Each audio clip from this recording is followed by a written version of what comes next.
Late last week, there was a press conference held in New York City by the Congressional Hispanic Caucus, in which they showed up to New York City to show their support for the migrants and for Eric Adams as he's dealing with the Biden crisis that's currently wrecking his city.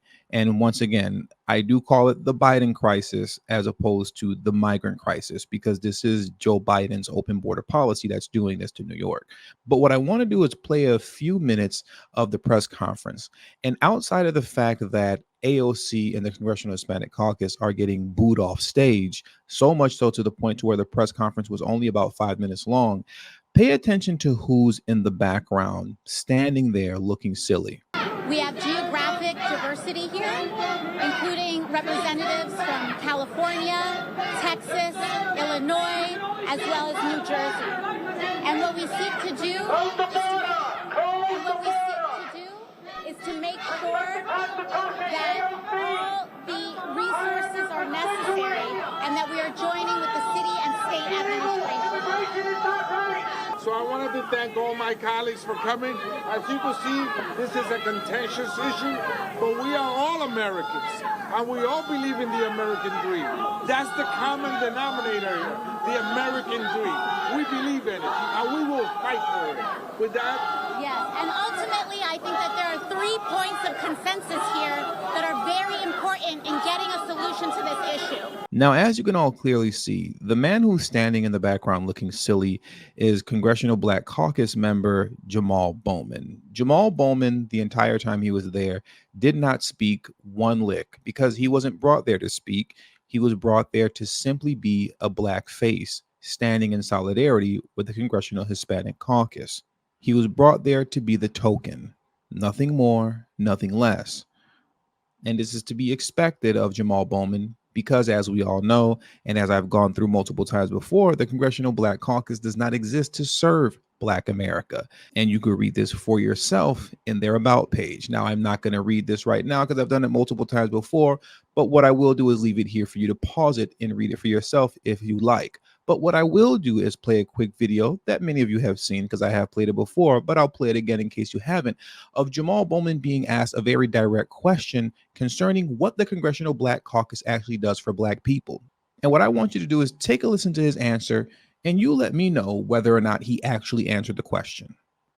I had dinner with a friend of mine, and he was saying that there's a disconnect. There's a disconnect because he's like, you're here in D.C. and everybody's so important, and, you are talking to members of Congress and administration officials. It's a disconnect between your conversations and what's happening out here in these streets. Yes. So how do we bridge that gap? Because I don't feel disconnected from the streets. Like, I'm you, and you are everywhere I am, you are. Mm-hmm. But some people feel like, this politics and policy, it doesn't impact me, it doesn't touch me. And when I look to the Congressional Black Caucus to do something, what are they doing? How are they supporting me? And I always try to explain what they're doing, but maybe you can do a better job. We need to be out there in those streets. Yeah. One of the reasons why I always mention Yonkers, Mount Vernon, the Bronx, and New Rochelle when I go on mainstream media is because I want people in my district to recognize there are Black folk in my district who are struggling and have been historically struggling. So I make it a point to go into Eden Wall projects and to go into the Black communities to really listen, learn, and understand what's going on. Plus, these are communities that I come from, so I feel more comfortable there. I have to also mention this about this particular legislative conference and to the point you just made. There's classism in the Black community, and we need to talk about the classism in the Black community, and we need to address it head on.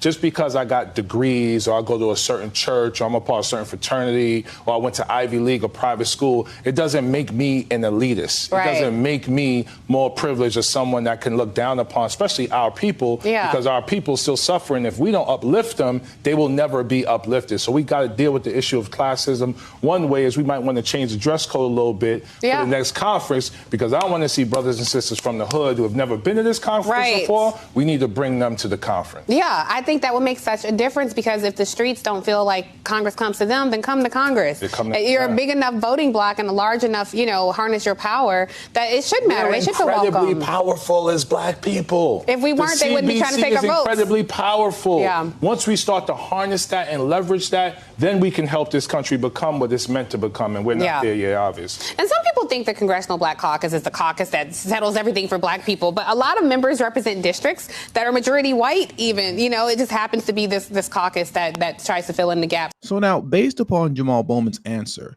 it's clear that the Congressional Black Caucus is not here to serve and help the black community.